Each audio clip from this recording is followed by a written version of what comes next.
Praise the lord.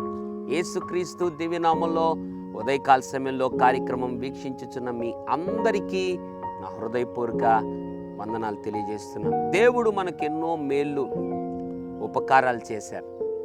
దేవుడు మనకు చేసినవి ఒకసారి జ్ఞాపకం చేసుకుంటే జీవితకాలం ఆయనను స్తుతించినా మనము రుణస్థులమే.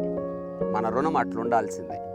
అయితే దేవుడు మనకు చేసినటువంటి ఎన్నో మేళ్ళల్లో ఒక అద్భుతమైనటువంటి మేలును దేవుడు జ్ఞాపకం చేయాలని ఆశపడుతున్నాడు. యెషయా గ్రంథం 43వ అధ్యాయం 1వ వచనం, నేను నిన్ను విమోచించి ఉన్నాను. ఎంత అద్భుతమైన మాట! దేవుడు విమోచించాడంట. అవును, ఎక్కడి నుంచి విమోచించాడు? పాపములో నుండి, లోకములో నుండి, శాపములో నుండి, చీకట్లో నుండి, అక్రమములో నుండి, అతిక్రమములో నుండి, దోషములో నుండి, ఇంకా చెప్పుకుంటూ పోతే ఎన్నో ఉన్నాయి. దేవుడు మనల్ని వేరు చేశాడు, విమోచించాడు.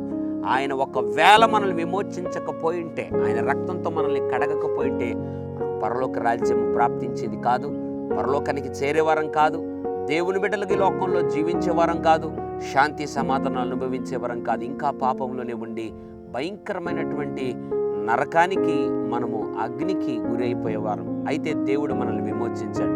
ఉదయకాల సమయంలో ఒక్కసారి జ్ఞాపకం చేసుకుని, దేవా నన్ను విమోచించినందుకు స్తోత్రం అని హృదయపూర్వకంగా పలకగలిగితే దేవుడు ఎంతో సంతోషిస్తాడు. తద్వారా ఆయన నామము మహిమపరచబడుతుంది. పరిశుద్ధుడా, ప్రేమగల తండ్రి, నీకు వందనాలు. నేను మిమ్మును విమోచించావన్నా. అవును ప్రభువా, నేను మిమ్మును విమోచించి ఉన్నానన్నా. మా జీవితంలో ఎవరు మమ్మల్ని విమోచించలేదు, విమోచించుటకు ఎవరికీ శక్తి సామర్థ్యత లేదు. అయితే నీవే విమోచించావు దేవుడుగా ఈ లోకానికి వచ్చేందుకు స్తోత్రం. అట్లు ప్రభువా, నీ విమోచించినటువంటి ప్రతి విషయానికి, ప్రతి కార్యమునకు నీ కృతజ్ఞత స్తుతులు చెల్లిస్తున్నాను. మేము కూడా నమ్మకంగా ప్రభువా జీవించి కడవరకు సాక్ష్యం కాపాడుకొని నిన్ను మహింపరిచి నీ రాజ్యం చేరేవారుగా కృప చూపమని యేసు నామములో ప్రార్థిస్తున్నాము తండ్రి. ఆమేన్. God bless you.